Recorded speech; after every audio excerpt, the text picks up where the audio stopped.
नमस्कार साथियों, स्वागत है आपका इंडिया न्यूज़ 16 में। मैं प्रदीप कौशिक मेरे सहयोगी सोनू के साथ। साथियों, लगातार जो राजस्थान का इलेक्शन था उसके बाद आप देख रहे हो जो हमारे हरियाणा के जो पंचायती चुनाव आने वाले हैं और जो सरपंच रहे हैं हमारे पुराने, उनका जो कार्यकाल था वो लगभग समाप्त हो ही चुका है। उनसे हम जानकारी ले रहे हैं कि किस प्रकार से उन्होंने 5 साल में विकास कार्य करवाए हैं। तो इसी कड़ी में आज हम आए हुए हैं सरपंच साहब के पास, उनसे बातचीत करेंगे और वो आपको बताएंगे कि उन्होंने गांव में किस प्रकार से क्या कुछ करवाया है। तो सर, स्वागत है आपका हमारे चैनल में। नमस्कार जी, आपका बहुत बहुत धन्यवाद। सर, सबसे पहले जो दर्शक आपको देख रहे हैं उन्हें आप अपना परिचय दें। मैं सरपंच ग्राम पंचायत झगड़ोली संजय कुमार, कैयाना ब्लॉक। सर, ये बताएं, आप 5 साल पहले आपके मन में कैसे विचार आया कि सरपंची का जो चुनाव है वो लड़ना चाहिए?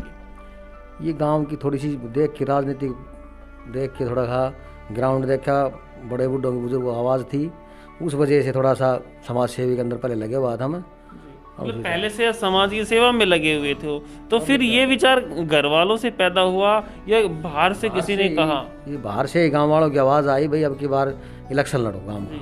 तो उस समय कितने प्रतिद्वंदी आपके सामने खड़े थे? बहुत ज़्यादा थे मेरे साथ, क्या थे ना, 4 थे। 4 खड़े थे। और कितने वोट थे गांव के? 2600 वोट थे। 2600। आपको कितने वोट मिले सर? हमने मिले 1150। 1150। तो आज तक 5 साल लगभग हो ही गए हैं, तो ऐसा कभी नहीं हुआ 1150 से अलावा कोई व्यक्ति आया हो तो आपने ऐसा कहा हो कि भाई मैं आपकी फाइल पे साइन नहीं करूंगा, आपकी गली नहीं बनवाऊंगा, आपने मेरे को वोट नहीं दिया, ऐसा कुछ हुआ है? अभी तक तो कोई ऐसा कोई नहीं हुआ है। जो वोट दिए उसका भी काम किया है पहले, और जो नाराज थे उनका पहले ज़्यादा काम किया है। तो सर, गांव की बात करें तो सबसे बड़ी समस्या या सबसे बड़ा काम हम मानते हैं कि शिक्षा। जो आजकल के युवाओं को अगर शिक्षा मिलेगी तभी आगे जो भविष्य है वो सुधर पाएगा। तो अपने गांव का स्कूल है, उसकी क्या कुछ कंडीशन है, कौन सी क्लास तक वो है, क्या स्कूल को कैसे आप मेंटेन करते हो? हमारे गांव के अंदर मिडिल स्कूल है, 8वीं तक।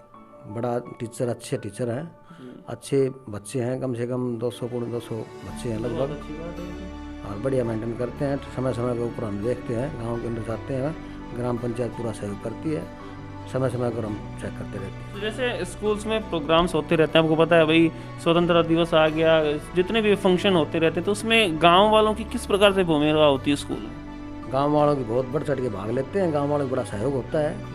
26 जनवरी के अंदर, 15 अगस्त के अंदर बहुत बड़ा अच्छा प्रोग्राम।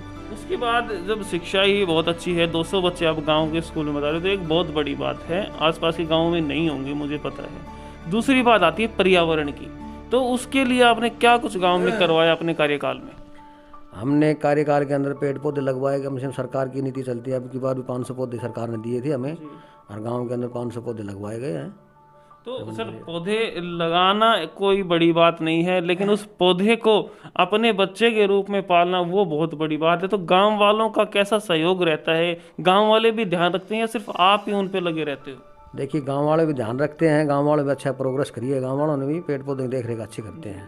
तो और भी मतलब काम होते हैं गांव में, जैसे नरेगा का हो गया, गांव की कोई समस्या थी पानी की, बिजली की, रोड की, गरीबों के जो बीपीएल कार्ड होते हैं उनकी, तो क्या कुछ समस्याएं आपने गांव की आपके कार्यकाल में सोल्व की हैं?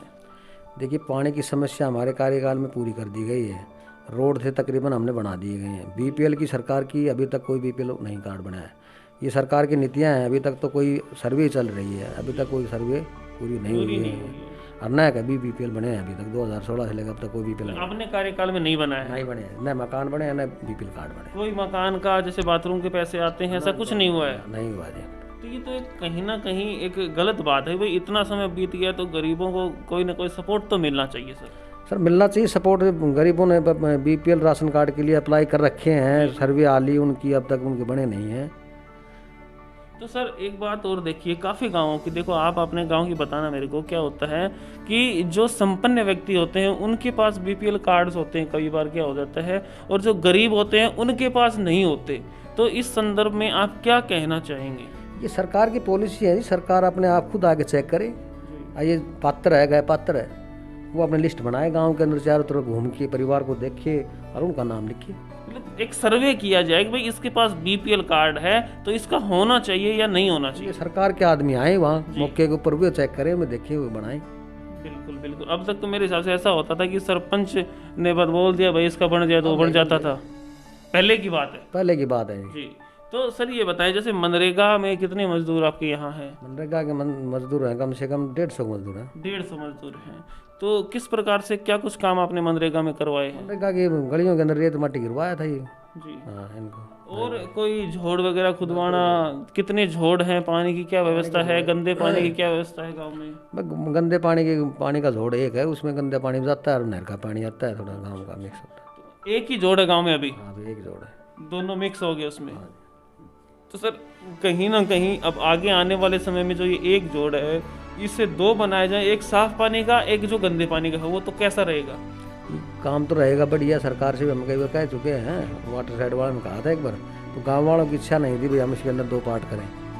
गांव वालों की इच्छा नहीं है? हाँ जी, गांव वाले इतराज करते हैं, गांव वाले कहते हैं एक ही जोड़ रखे, बड़ा जोड़ रखे, यही रखेंगे। बहुत अच्छी बात है जिस प्रकार से आप बता रहे हो। सर ये बताएं कि अभियान चलता है बेटी बचाओ बेटी पढ़ाओ, तो क्या कुछ आपकी भावनाएं उसके अंदर रहती हैं, कैसे आप लोगों को जागरूक करते हो? तो जी हम तो जागरूक करते रहते हैं, तो समय समय को आंगनबाड़ी आशा वर्कर हैं, ये हमारे साथ हैं, इनके बार बार हम पर वो करते रहते हैं। जो आंगनबाड़ी में जो सामान आता है बच्चों को प्रॉपर तरीके से दिया जा रहा है? दिया जा सही हिसाब से दिया जा रहा है और कोई वो दिक्कत नहीं, कोई परेशानी। अच्छा सर, गांव में भूमि होती है, पंचायत भूमि, तो कितनी है आपके पास जिससे पैसे आते हैं? पैसे आते हैं जी 8 किले है हमारे पास पंचायती पट्टे कितने बचे। इनकम हो जाती है? लाख एक रुपए की इनकम हो जाती 1 लाख रुपए 1 लाख। सर आगे अब चुनाव आने वाले हैं, तो आपको क्या लगता है, आपने 5 साल में कार्य करवाए हैं, तो गांव आपसे कितना संतुष्ट या खुश है? है। काम करवाए तो खूब है, पर काम की इच्छा है, देखो किसने बनाए, बढ़िया लगाए। तो आगे आपका चुनाव लड़ने का कोई विचार है? अभी तक तो कोई विचार है नहीं जी, कोई विचार नहीं, कोई विचार नहीं। तो इससे कोई बड़ा इलेक्शन लड़ने का विचार ना हो? कोई विचार नहीं करना, अपना राजनीति में जाने का विचार नहीं है? नहीं है। तो अभी जो गांव की 1-2 कमियां भी रह गई होंगी, जो काम आपने सोचे होंगे वो 1-2 नहीं हुए होंगे, तो ऐसा कोई कार्य बचा है? अभी तक तो कोई बचा नहीं, जो काम करे थे वो पूरा कर दिया हमने तो। लगभग अगला कोई सरपंच आएगा वो बाकी काम वो कर देगा।